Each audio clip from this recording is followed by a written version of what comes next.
and it's this idea. It's this arm's going to start going to the ground. Yeah. So I could be here and do it. See how the two are levering. So as I'm levering him up, I push this through. Now where he goes is up to him, but I'm clubbing and pushing. Yeah. Let's give it a go. The underhook arm seems to send me off, but the second arm Pushes. sends it further. Yeah. Yeah. That one starts and one finishes. Let's go. Let's have a play with this. Right, thank you.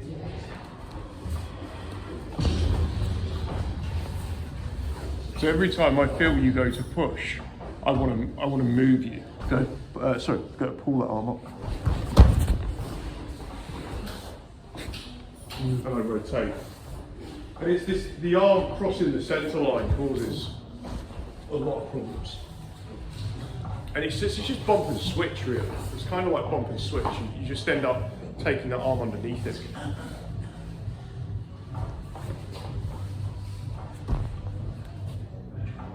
So you feel me go anywhere, like I can do this, but I'm not serious, right? But the minute you feel me do this, now this goes, bump. No, they really prod my head with that arm. Pull it, yeah, and now lift the elbow with the other. Alright. Yes. So straight up and then change it. Yes. So it's the second shoulder. Yeah, I get it. Yeah. I mean, I'm still figuring all this out, but the shoulder in the middle is the bit that is just, it's just, do you want torque or not? Yeah. And if you want torque, you have to figure out how to get that shoulder. Yeah, so it seems like from what you just explained, there's two ways to get torque. You can either have your base set, put your shoulder in the middle, Yeah. or have the connection and then Move your shot and move your feet to it. Yeah, 100%. 100%. Yeah. And I want torque. I don't care about, there's loads of other things we can get into, and they're important, but like, I don't really want to discuss anything before that's understood. Yeah. Because, It's two moving parts, the bottom yeah, and the top. and it doesn't matter what the configuration is. I could be here. So the problem you've got here is like, I mean, you can push your shoulder, like I can play here, but you can still push your shoulder into me. Right, do you see? Now your shoulder's in my sternum. So what's the typical thing people do? One of them is definitely this. Why? Because I want to disconnect your shoulder from me. So I start doing all the, like what Henry shows. Yeah. But now, like, okay, so I've moved away from you, but now either of your shoulders can still move into me. You can move your feet to connect that shoulder in, to put that shoulder in the middle. Or alternatively, you walk your feet and you connect this shoulder and say my hip.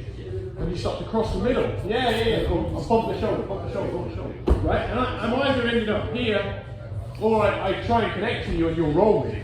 So if I try and walk with you, keep walking. You roll me. You roll me over the shoulder. Ah, right, yeah. You see what I mean? If I try and stay connected, you'll roll me.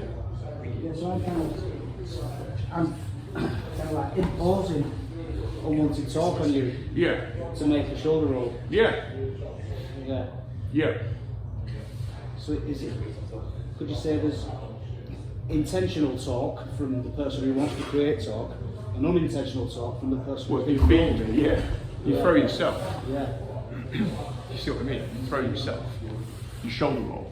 Because that's what it throws around. It's the shoulder in the middle. Yeah. But when you don't want to be. Yeah, and being thrown tends to be on the shoulder in the middle as well. You get your shoulder put in the middle of your own base, but he's underneath you. That's CNRD. We're Yeah. both doing the same thing. See ya! Yeah.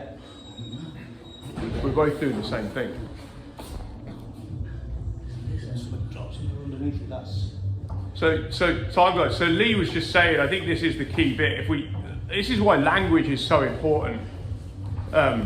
Using the right, and this goes back to like Zishan in AI, using the right labels. Yeah, You get your labels wrong at the beginning, it's true. you're screwed, right? Because we're talking about different things. You can't set a machine an objective function. The whole thing, you have to be like bang on what you're talking about in terms of the labels. So what Lee just sort of broke this down to is, and I think this is basically the gist, is that in every position, whatever the configuration of side hold. And we can like start with this. The basic idea is that either I'm trying to put my shoulder usually to his center line, right? And where my shoulder is able to get particularly to the sternum. So look, here my shoulder, see how my shoulder begins? If I have my arm inside, my shoulder is on his sternum. If my arm is outside, he protects this line here. And I'm talking about any of the side control positions here. As I start to do, look, here is this is the paper cutter. I didn't manage to get, so I needed to bump to get through, right? And now I can begin to do, you know, big steps and whatever. But the point is, I'm either putting my shoulder to the middle of my base and connecting it to his sternum, right? So if I look to here, my shoulder is beginning to get, it's in the middle, right? Angle's maybe a little bit off, but I'm basically trying to put my shoulder in the middle of my base, right? And a lot of the time in doing this on one side, it opens up the second side, you know, whatever. So I'm constantly trying to either put my shoulder in the middle of my base, or my base, or move my base so that my shoulder's in the middle. Basically what you said. Yeah. And that's the real essence of all of this. Let me just check what time we're on. People later than